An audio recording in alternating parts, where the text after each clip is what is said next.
رسول اللہ صلی اللہ علیہ وسلم فرماتے ہیں ان للہ ملائکۃ سیاحین،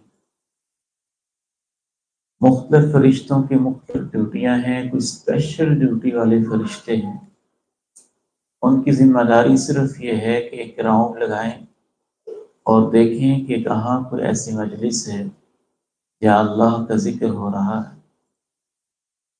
تلاش میں رہتے ہیں، ان کو مجلس مل جاتی ہے، جمع ہو جاتے ہیں، رب کریم کے پاس واپس جاتے ہیں، سوال و جواب ہوتے ہیں، طویل حدیث ہے، آخر میں اللہ کہتے ہیں گواہ ہو جاؤ میں نے ان سب کو معاف کر دیا۔ فرشتے کہتے ہیں ان میں ایک ایسا آدمی تھا جو اپنے کسی کام کی غرض سے آیا، اللہ تعالیٰ فرماتے ہیں انہم اناس لا یشقی بہم جلیس، یہ میرے دین کے لیے بیٹھے ہوئے لوگ مجھے اتنے پیارے لگتے ہیں کہ جو ان کے پاس بیٹھ گیا اور ان کا ہم نشیں ہو گیا، میں نے اس سے بھی محروم نہیں کیا، میں نے اس شخص کو بھی معاف کر دیا۔ دعا کیجئے کہ اللہ تعالیٰ ہماری مجلس ایسی ہی مجلس بنا دے جس میں اللہ تعالیٰ مجھے اور آپ کو معاف فرما دے۔ آج کی ہماری ملاقات ایک اہم موضوع پر ہے۔ زندگی میں ہم اتنے مصروف ہو جاتے ہیں کہ ہمیں اپنا آپ بھول جاتا ہے۔ میں کیا ہوں، میری زندگی کیا ہے؟ ایمانداری کے ساتھ بتائیے گا، گزشتہ ایک ہفتہ اور عشرہ میں یا گزشتہ ایک مہینے میں، بلکہ شاید بعض لوگوں کے لیے گزشتہ ایک سال میں آپ کو 2 گھنٹے یا 1 گھنٹہ ایسا ملا ہو جس میں آپ نے یہ سوچا ہو کہ میں کیا ہوں، میری زندگی کیا ہے، مقصد زندگی کیا ہے، مقصد حیات کیا ہے، وجہ تخلیق کائنات کیا ہے، انجام زندگی کیا ہے، شام زندگی کیا ہے، نتیجہ زندگی کیا ہے۔ آج ہم اسی موضوع پہ اللہ کی توفیق سے غور کریں گے، اور یہ غور و فکر قرآن مجید کی صرف ایک آیت مبارکہ کی روشنی میں ہوگا۔ یہ سورہ الحدید کی ایک آیت مبارکہ ہے،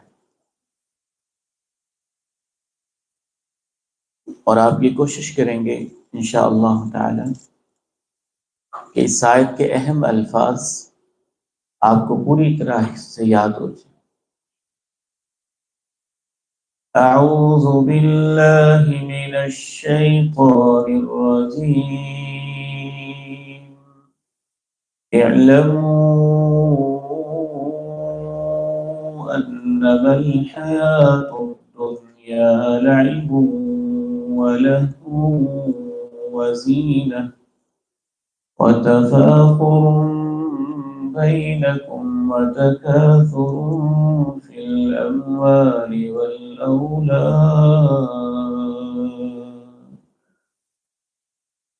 کیمسٹری، فزکس، بایو ٹیکنالوجی، دنیا کی سائنسز، معلومات پڑھنے والوں، یہ بھی پڑھ لو تمہاری زندگی کیا ہے۔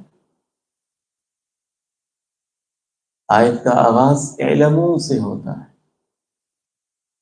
یو مسٹ نو، اس کا معنی بنتا ہے تمہیں یہ لازمی جاننا چاہیے کہ زندگی کیا ہے۔ اعلموا انما الحیاة الدنیا لعب ولهو وزینہ وتفاخر بینکم وتکاثر فی الاموال والأولاد۔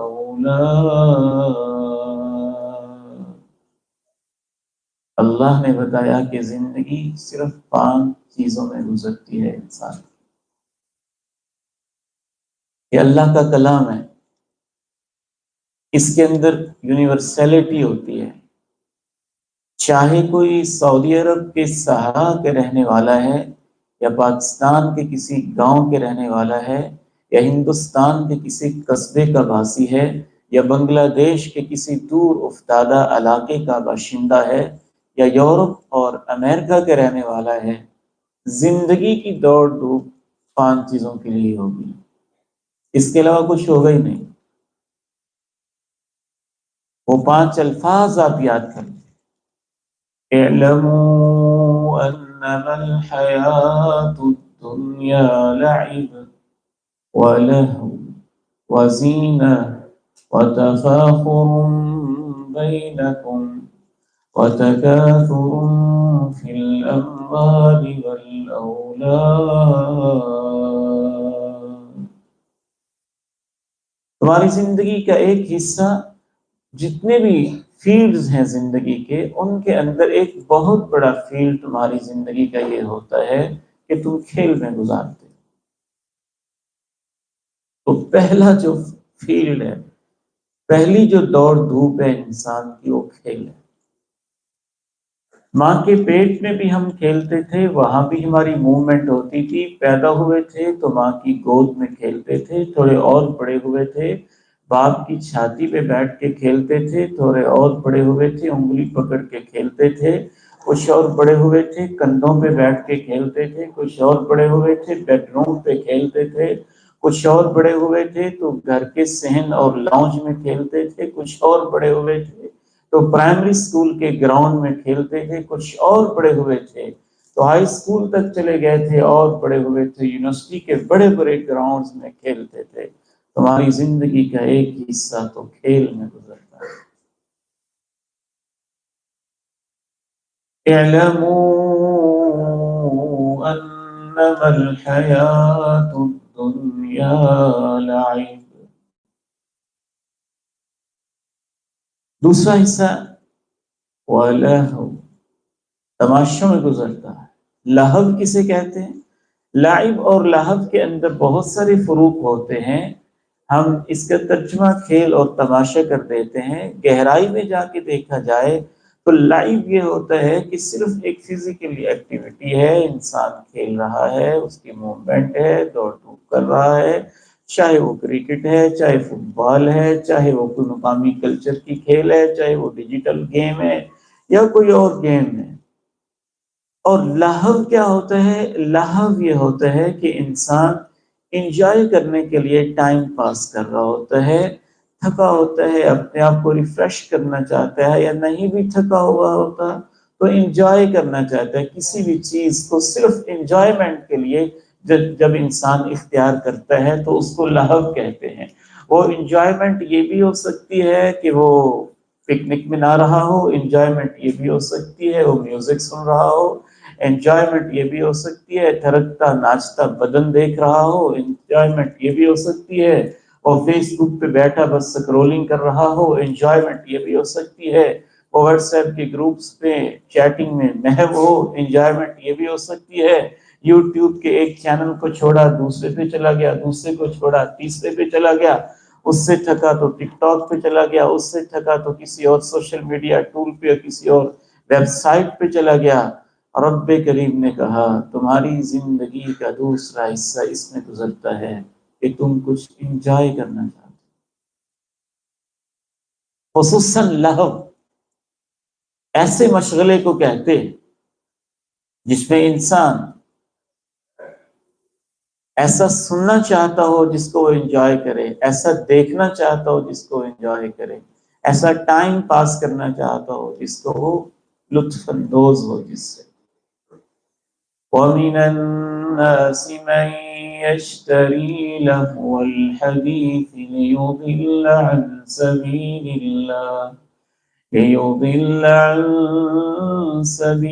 اللَّهِ بِغَيْرِ عِلْمٍ۔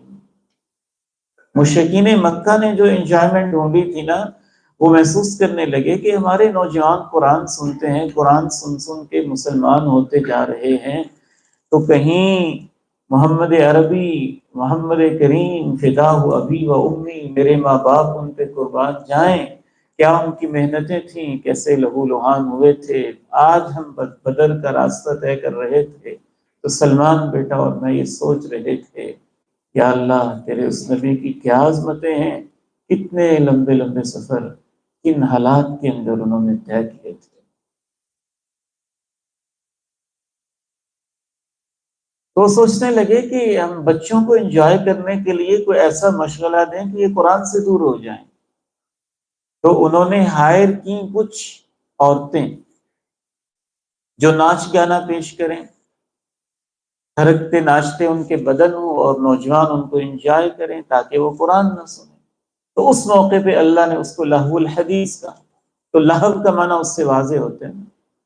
وَمِنَ النَّاسِ مَن يَشْتَرِي لَهْوَ الْحَدِيثِ لِيُضِلَّ عَن سَبِيلِ اللَّهِ بِغَيْرِ عِلْمٍ۔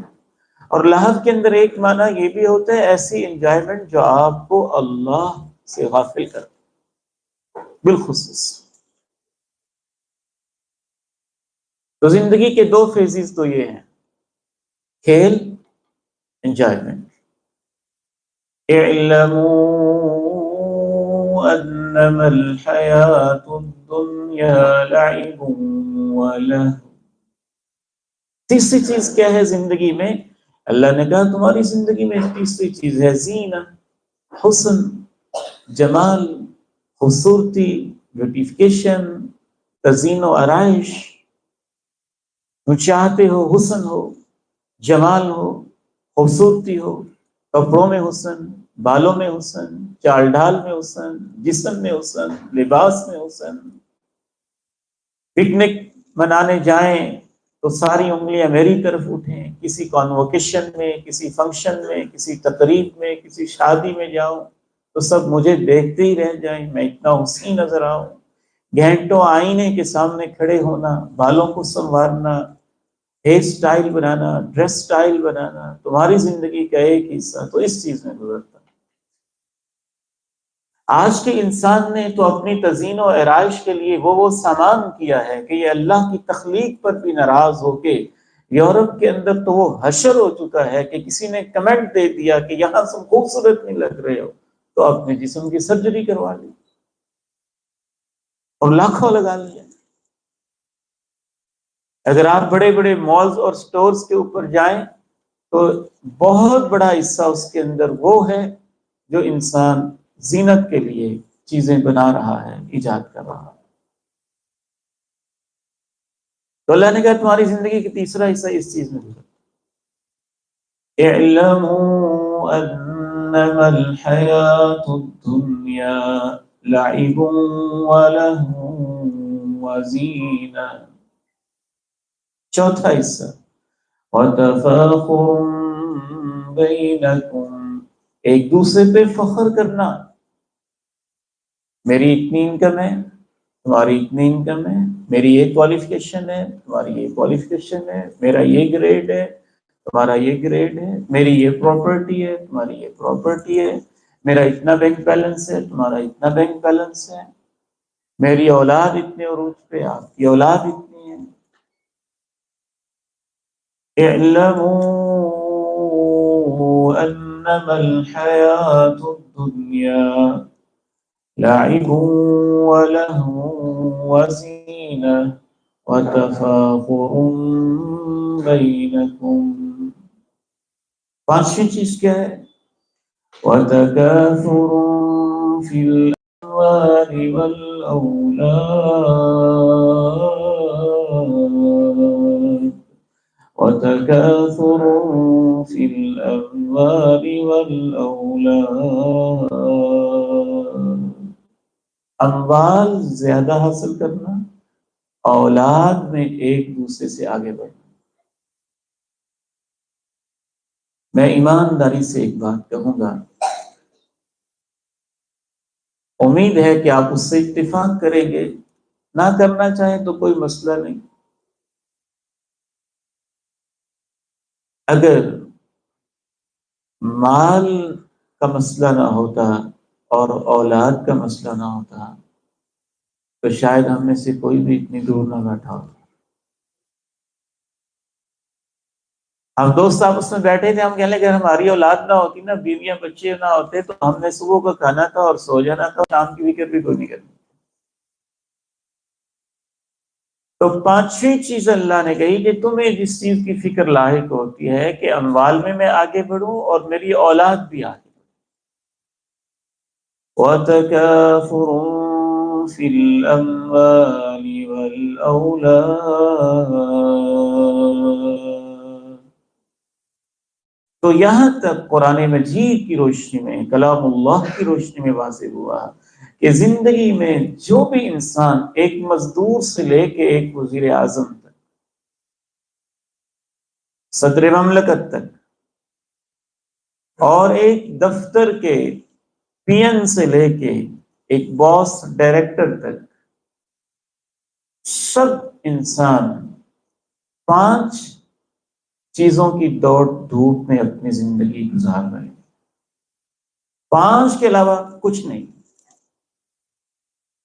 اللہ نے کہہ دیا کچھ نہیں ہے۔ وہ 5 ذرا دوبارہ گنیے، پھر ہم انشاءاللہ آگے بڑھتے ہیں۔ اعلموا انما الحیات الدنیا لعب ولہو وزینہ وتفاخر بینکم وتکاثر فی الاموال والاولاد۔ لعب کھیل، لہو تماشا، زینہ حسن و جمال، تفاخر ایک دوسرے پہ فخر کرنا، تکاثر فی الاموال والاولاد، اموال اور اولاد کی کثرت میں ایک دوسرے کو کمپیٹ کرتے ہوئے آگے بڑھنے کی کوشش کرنا۔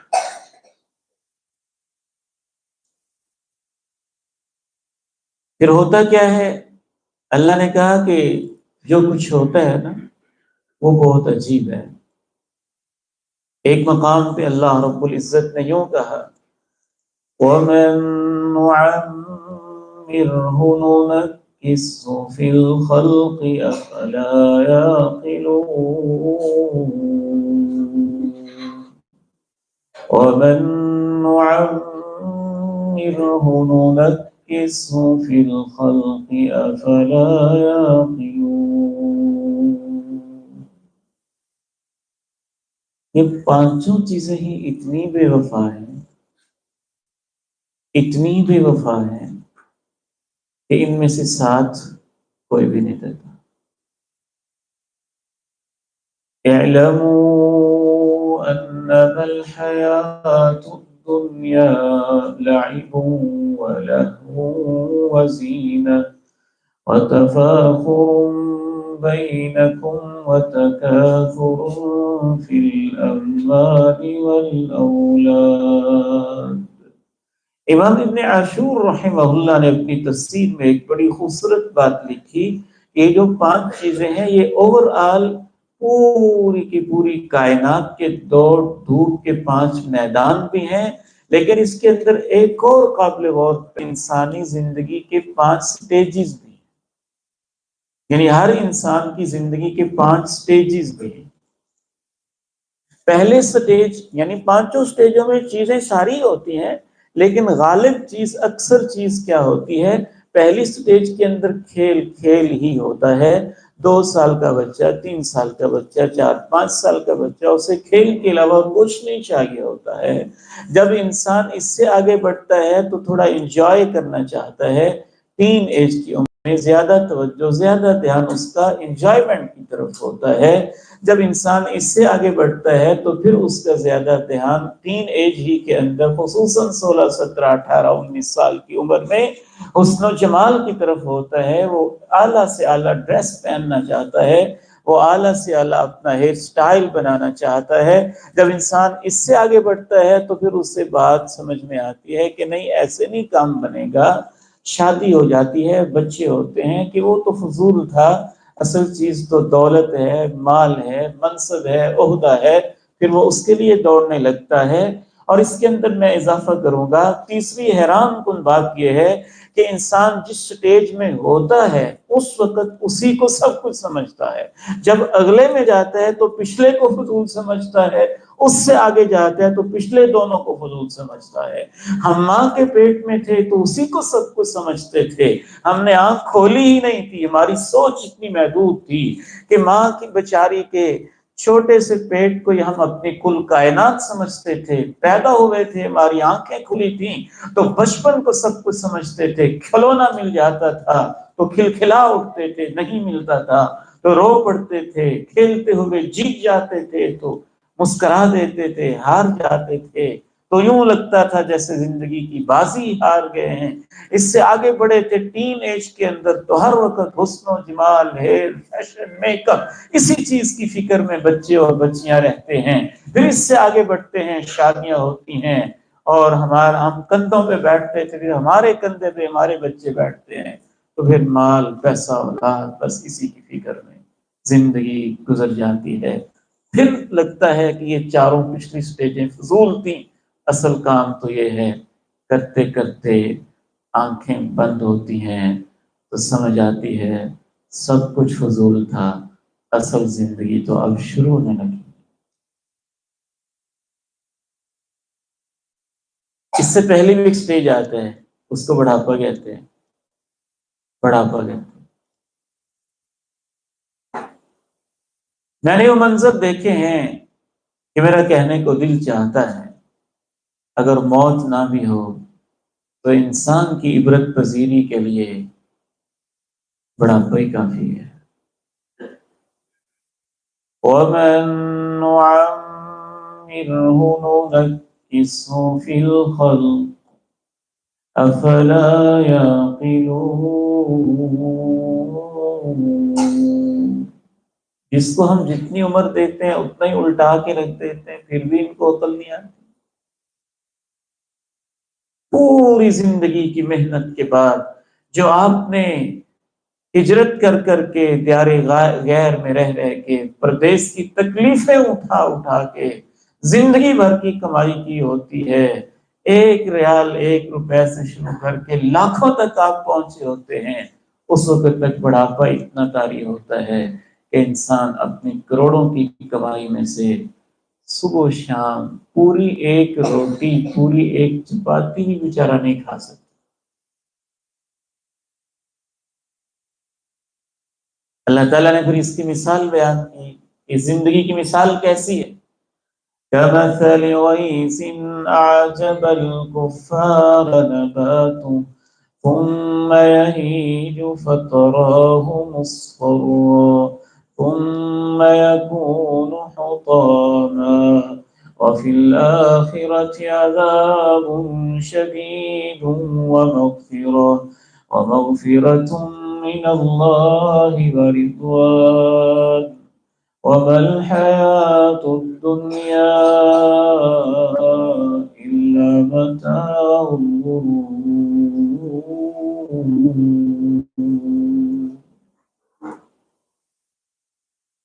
میرے والد گرامی حضرت شیخ مولانا محمد یوسف رحمہ اللہ، میں نے ان کی بڑھاپے کو قریب سے دیکھا۔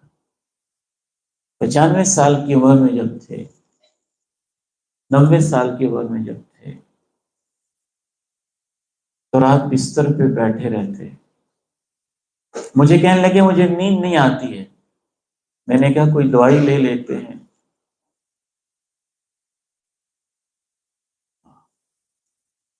فرمانے لگے نہیں بیٹے، میری بے خوابی کا علاج دوائی میں نہیں ہے۔ میں نے کہا کیا مسئلہ ہے؟ کہنے لگے میں بستر پہ جب بیٹھتا ہوں تو مجھے اپنی وہ جوان بیٹی کبھی یاد آتی ہے جو 17 سال کی عمر میں فوت ہو گئی تھی، کبھی وہ جوان بیٹا یاد آتا ہے جو 40 سال کی عمر میں جس کی میت کو میں نے کندھا دیا تھا، کبھی مجھے وہ شاگرد یاد آتے ہیں جو چھوٹے سے تھے ہمارے بچوں کی طرح اور اس کو ہم نے اپنے ہاتھوں سے لہر میں اتارا تھا، کبھی وہ دوست اور ساتھی یاد آتے ہیں جو پروگراموں میں، کانفرنسوں میں، اسٹیج پہ ہمارے ساتھ بیٹھے ہوتے تھے، اور ان کو یاد کرتے کرتے رات گزر جاتی ہے، مجھے نیند کیسے آئے؟ انسان کی زندگی کے وہ لمحات کیسے ہوں گے؟ ذهب الذين احبهم وبقيت مثل السيف فردا، وہ سارے ہی چلے گئے جن کو میں جانتا تھا اور میں اکیلا ہی رہ گیا ہوں۔ جب انسان کے پاس دکھ درد شیئر کرنے کے لیے بھی کوئی پاس موجود نہ ہو. وَمَن نُعَمِّرْهُ نُنَكِّسْهُ فِي الْخَلْقِ أَفَلَا يَعْقِلُونَ.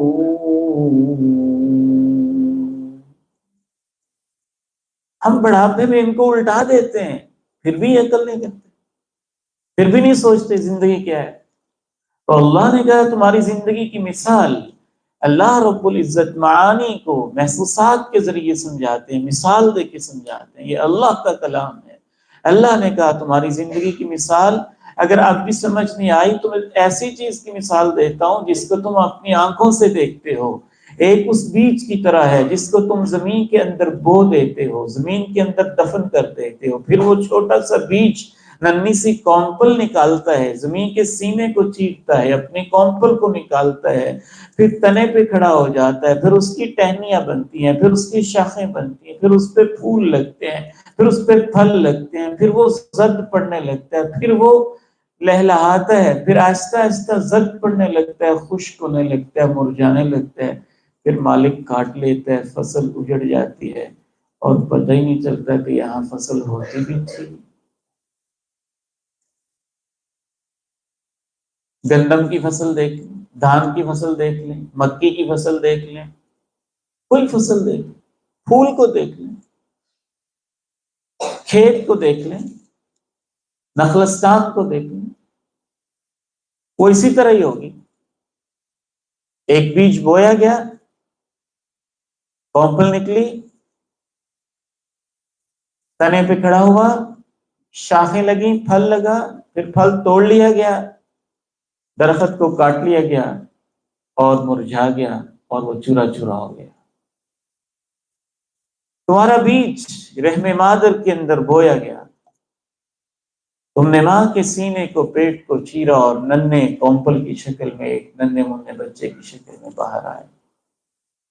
پھر اپنے پاؤں پہ کھڑے ہوئے تم جوان ہوئے، وہاں شاخیں بنی، تمہیں اولادیں ملی، وہ فصل مرجھانے لگی، تمہارے چہرے مرجھانے لگے، بال سفید ہونے لگے، چہرے پہ جھریاں پڑنے لگیں، کمر جھکنے لگی، ہاتھ وزن اٹھانے سے انکاری ہونے لگے، پاؤں نے کہا ہم ساتھ نہیں دے سکتے، آنکھیں بے وفائی کرنے لگیں، سماعتیں بھی واپس جانے لگیں، پھر مرجھا گئے تم، پھر چورا چورا ہو گئے، پھر تمہارا نشان تک نہ رہا، قبرستان کے باسی ہو گئے.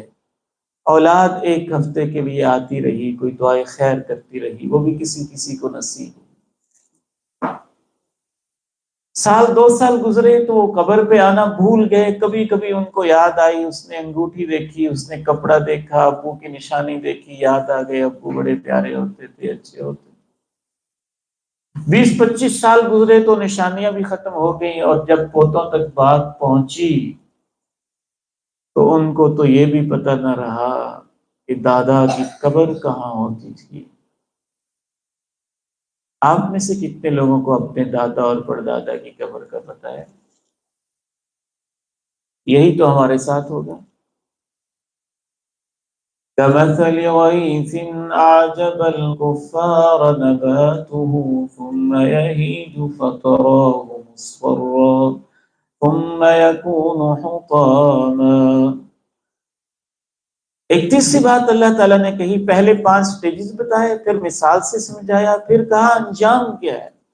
وَفِي الْآخِرَةِ عَذَابٌ شَدِيدٌ وَمَغْفِرَةٌ مِّنَ اللَّهِ وَرِضْوَانٌ. وَفِي الْآخِرَةِ عَذَابٌ شَدِيدٌ وَمَغْفِرَةٌ مِّنَ اللَّهِ وَرِضْوَانٌ. اصل زندگی شروع ہوئی تو جو کچھ گزاری تھی اس کے نتیجے میں یا تو بڑی سخت پکڑ ہوئی، اتنی سخت پکڑ ابھی جان نکلی بھی نہیں تھی، فرشتے سرانے آ کے بیٹھ گئے اور کہا ایتھا النفس الخبیثہ فی الجسد الخبیث، اور گندے انسان، گندے جسم کے اندر رہنے والے، آج تیرا رب تیرے اوپر بہت ناراض ہے، وہ چھپ رہا ہے، وہ اس کو کھینچ کھینچ کے نکال رہے ہیں. یضربون وجوہہم وادبارہم، چہرے پہ گرزے مارتے ہیں، پیٹھوں کے اوپر مارتے ہیں، اور وہ کہہ رہا ہے مجھے کچھ مہلت تو دو، موقع تو دو، توبہ کی فرصت تو دو۔ وہ کہہ رہے ہیں نہیں، وقت ختم ہو چکا ہے۔ ایگزامینیشن ہال یاد ہے آپ کو؟ 3 گھنٹے کا پیپر ہوتا تھا، آخری منٹ میں ہم کہتے تھے بس سر جی تھوڑا سا لکھنا ہو، پیپر کھینچ کے کہتے تھے ٹائم از اوور، اور فرشتوں نے کہا نہیں، ختم ہو گیا تیرا۔ وَمَغْفِرَةٌ مِّنَ اللَّهِ وَرِضْوَانٌ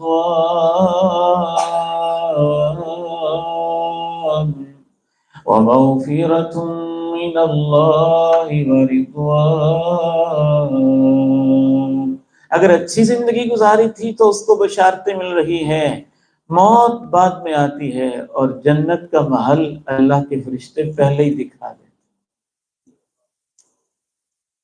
ایتھا النفس الطیبہ فی الجسد الطیب، اے پاک انسان، پاک روح والے، آجا، تیری پریشانیاں ختم ہیں، آج تیرا رب تیرا انتظار کر رہا۔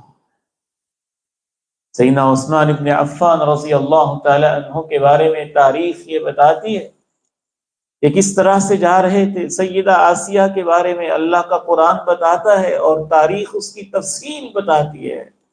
دھوپ میں ہے، تکلیف دی جا رہی ہے، ہونٹوں پہ مسکراہٹ ہے، اور جنت میں اپنا مال دیکھ رہی ہیں۔ رب ابن لی عندک بیتا فی الجنہ ونجنی من فرعون وعملی ونجنی من القوم الظالمین۔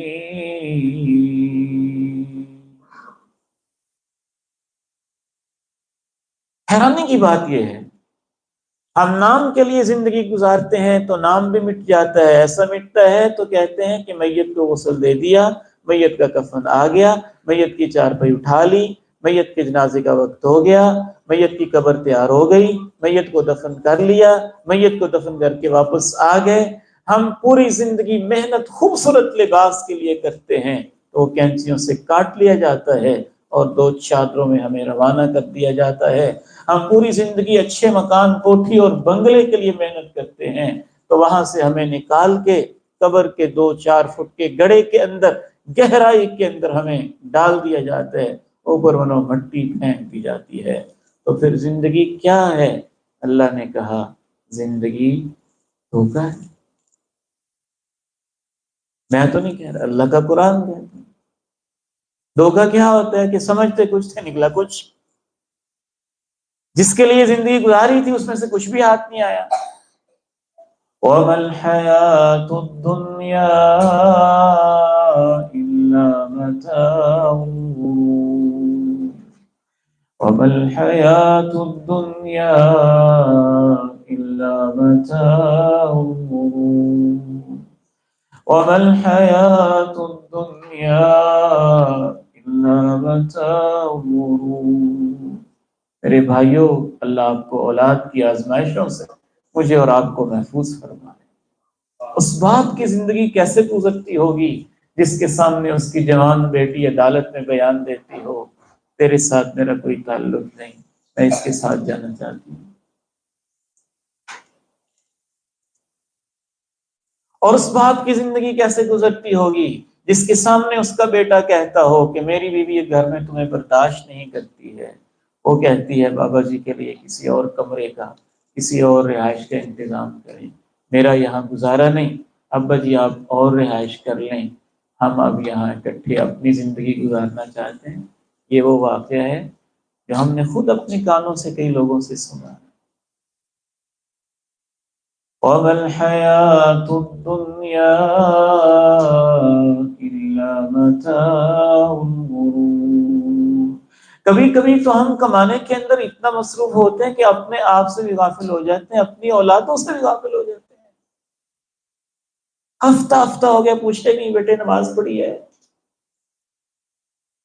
جن کے لیے ہم سمندر پار سفر کر کے آئے بیٹھے ہیں، ان کی آخرت کی فکر تو ہم نے کرنی تھی، اور ان کو پوچھا ہی نہیں کہ بیٹے نماز پڑھتے ہو کہ نہیں، قرآن پڑھتے ہو کہ نہیں، مسجد میں جاتے ہو کہ نہیں، بیٹی تمہارے معاملات کیسے ہیں، زندگی کیسی ہے، نماز کیسی ہے، تلاوت کیسی ہے۔ دین کی محفل کے اندر شرکت ہے کہ نہیں؟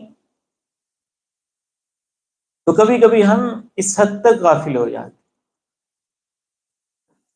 وَمَا الْحَيَاةُ الدُّنْيَا إِلَّا مَتَاعُ الْغُرُورِ. دنیا کی زندگی دھوکے کے سوا تو کچھ نہیں.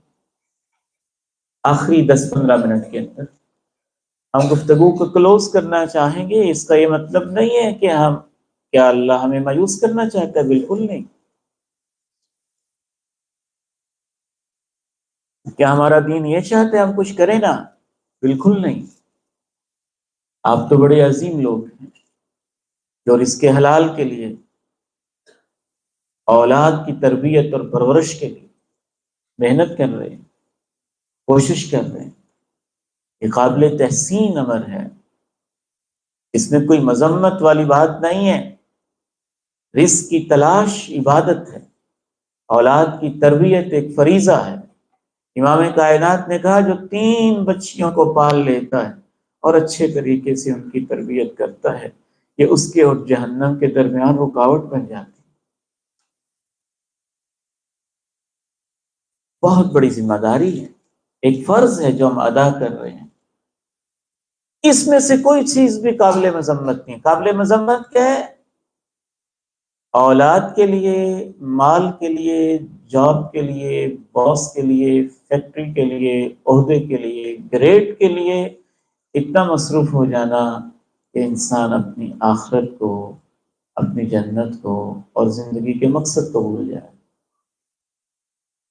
یا ایھا الذین آمنوا لا تلہکم اموالکم ولا أولادكم عن ذكر الله ومن يفعل ذلك فأولئك هم الخاسرون. ایمان والو، تمہارے اموال، تمہاری اولادیں کہیں تمہیں اللہ کی یاد سے غافل نہ کر دیں. ایسے کر بیٹھو گے تو نقصان ہو جائے. انما اموالکم واولادکم فتنہ. یہ مال اور اولاد تو تمہارا امتحان ہے.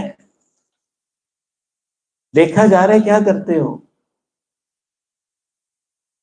وَمَا الْحَيَاةُ الدُّنْيَا إِلَّا مَتَاعُ الْغُرُورِ. وَمَا الْحَيَاةُ الدُّنْيَا إِلَّا مَتَاعُ الْغُرُورِ. مجھے وہ مزدور اور محنت پیشہ سچا اور مخلص انسان یاد آ رہا ہے جو بیچارہ اولاد کی خاطر روس میں گیا، افغانستان گیا، یو اے ای میں گیا، پاکستان واپس آیا ہے، واپس آ کے مزدوری کر رہے ہیں. این مزدوری کے موقع پر ہی اللہ کے پاس چلا جاتا. اور مجھے وہ نوجوان بھی یاد آ رہا ہے جو لاہور کا رہنے والا ہے اور ایک ملٹی نیشنل کمپنی کے اندر جاب کرتا ہے اور لیپ ٹاپ پہ میٹنگ کر رہا ہے آن لائن، اور اسی دوران ہی کال بھی نہیں کر سکتا، ہاتھ بس بڑھائے ہیں، تکلیف ہوئی ہے اور روح پرواز کر گئی. وَمَا الْحَيَاةُ الدُّنْيَا إِلَّا مَتَاعُ الْغُرُورِ. ہفتہ پہلے میں حرم میں تھا، عصر کی نماز، عصر کی غالباً نماز تھی. میری پچھلی صف میں نماز کے دوران ہی ایک آدمی گرا ہے، گر گیا. وَمَا الْحَيَاةُ الدُّنْيَا إِلَّا مَتَاعُ الْغُرُورِ. وَمَا الْحَيَاةُ الدُّنْيَا إِلَّا مَتَاعُ الْغُرُورِ. اگر دنیا کو صرف دنیا کے لیے گزارو گے تمہارے ساتھ دھوکا ہوگا، تمہارے ہاتھ کچھ نہیں آئے. إِنَّ وَعْدَ اللَّهِ حَقٌّ فَلَا تَغُرَّنَّكُمُ الْحَيَاةُ الدُّنْيَا وَلَا يَغُرَّنَّكُم بِاللَّهِ الْغَرُورُ۔ اللہ کے وعدے سچے ہیں، موت، قبر، حشر، حساب، جنت، جہنم، پلسرات، دیکھنا کہیں تمہیں دھوکہ نہ لگ جائے، ان وعدوں کو بھول نہ جانا۔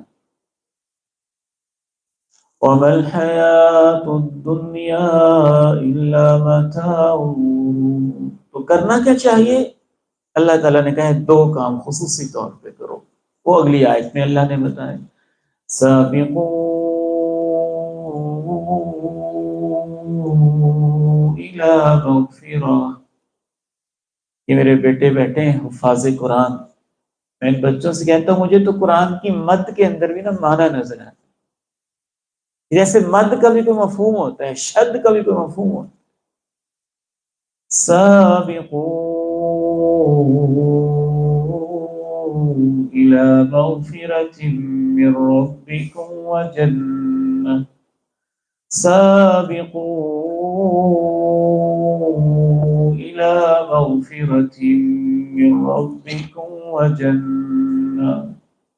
دوڑ لگا دو، اتنا دوڑو کہ تم ایک دوسرے سے آگے بڑھنے کی کوشش کرو۔ کس چیز کے لیے؟ کہ اللہ تو ہمیں معاف کر دے، اور اس چیز کے لیے کہ اللہ تو ہمیں جنت دے۔ اگر دو کام اپنی زندگی میں آپ نے شامل کیے ہوئے ہیں، آپ کو اپنی آخرت یاد رہتی ہے، آپ کو یہ یاد رہتا ہے کہ میں اللہ کا بندہ ہوں، مجھ سے کوتاہیاں ہو جاتی، میرے مولا مجھے معاف کر دینا، اور آپ وہ کام کرتے رہتے ہیں جن سے معافی ملتی ہے۔ معافی کن کاموں سے ملتی ہے؟ معافی سب سے بڑی چیز توحید سے ملتی ہے۔ اگر آپ مملکت توحید کے اندر رہتے ہوئے بھی قبر کی پوجا پہ لگے رہے اور در در کی ٹھوکریں کھاتے رہے، اور ماشاءاللہ شیخ جیسے مشائخ سے کتاب التوحید پڑھ پڑھ کر بھی شیطان نے یوں دماغ سے شرک کی آلودگی کو ختم نہ ہونے دیا، تو اس سے بڑا نقصان کوئی نہیں ہو سکتا ہے۔ سب سے بڑی چیز جس سے گناہ معاف ہوتے ہیں وہ اللہ کی توحید ہے، اور توحید کے بعد 5 وقت کی نماز ہے۔ نماز اللہ کو اتنی پیاری لگتی ہے کہ وضو کے قطروں کے ساتھ بھی، ناخنوں کے نیچے سے بھی اللہ گناہوں کو صاف کر دیتا ہے۔ نماز کے ساتھ گناہوں کی معافی ملتی ہے، اور اس کے بعد روزہ ہے، زکوٰۃ ہے، اللہ کی راہ میں خرچ کرنا ہے۔ آپ ایک ایسے خطے میں رہتے ہیں جہاں تھوڑی سی محنت کر کے آپ مہینے بعد 10 دن بعد عمرہ کر سکتے ہیں، اس سے اللہ تعالیٰ گناہوں کی معافی دیتا ہے۔ وہ سارے کام کرو جس سے غلطیاں معاف ہوتی جائیں، اور ایک بہت بڑی چیز جس سے گناہ معاف ہوتے ہیں والدین کی خدمت ہے۔ میں تو کہتا ہوں روزانہ پوچھا کریں، امی جی خیریت سے ہیں، آج کا دن کیسا گزرا ہے، میرے لائف کو خدمت ہے تو بتائیں، کوئی حکم ہے تو بتائیں، بلکہ سوچتے رہیں کہ میری ماں کو کہنے کی ضرورت نہ پڑے، میں خود ہی یہاں بیٹھے انتظام کرتا رہوں۔ اپنے والد محترم سے حال احوال پوچھتے رہیں، صلہ رحمی کرتے رہیں، اس سے گناہ معاف ہوتے ہیں۔ آپس میں پردیس کے اندر رہتے ہوئے ایک دوسرے کی غلطیوں سے چشم پوشی کریں، نرمی سے کام لیں، محبت سے کام لیں، خیر ہے غلطی ہو جاتی ہے، دوست ہے میں اس کو اللہ کی خاطر معاف کر دیتا ہوں، آپ اس کو معاف کریں گے تو عرشوں کا رب آپ کے گناہوں کو معاف کرے۔ تو اللہ کہتے ہیں ایک تو یہ کام کریں کہ زندگی گزارتے ہوئے غلطیاں ہو جاتی ہیں تو معافی کا بھی ساتھ ساتھ انتظام کیا کریں، اور سب سے بڑی چیز جس سے معافی ملتی ہے وہ توبہ ہے، رجوع اللہ ہے، آنکھوں کے اندر آنسو ہیں، استغفار ہے، اور اللہ سے وعدہ ہے ہو گئی غلطی سو ہو گئی، آئندہ میرے مولا میں نہیں کروں گا، مجھے تو معاف کر دے، اس سے معافی ملتی ہے۔ اور جنت کی طرف آؤ، جنت کے لیے بھی کوشش کرو، اپنی آخری منزل بھی یاد رہے۔ یہاں آ کے کوئی بھولتا تو نہیں ہے نا کہ ہے تو ہم اجانب ہی، اجنبی ہی، اور اصل ہمارا وطن گھر وہی ہے جس کو ہم چھوڑ کے آئے ہیں، انویسٹمنٹ بھی وہاں کرتے رہتے ہیں، بیچتے بھی